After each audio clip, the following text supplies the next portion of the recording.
আল্লাহ বলেন, এই বনি আদমের প্রত্যেককে যদি একটা করে স্বর্ণের পাহাড়ের মালিক বানিয়ে দেয়া হয়। কিসের পাহাড় দেখছেন জীবনে?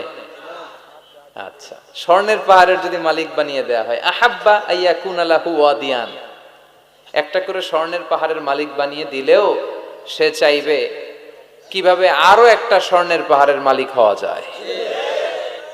আচ্ছা, একটু বুঝে শুনে উত্তর করবেন। একটা স্বর্ণের পাহাড়ের মালিক যদি আমি হই, শুধু আমি কেন, আমার 14 পুরুষ এটারে বিক্রি করে খেলেও কি শেষ করতে পারবো?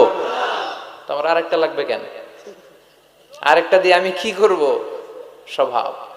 বিষ্ণু বললেন, সবশেষে হাদিসের শেষাংশে বললেন, ওয়ালাইয়ামলা আফাহু ইল্লা তুরাব, কবরের মাটি ছাড়া কোনো কিছুই মানুষের এই জিহ্বাটারে থামাতে পারবে না। চিৎকার করে বলেন ঠিক কিনা?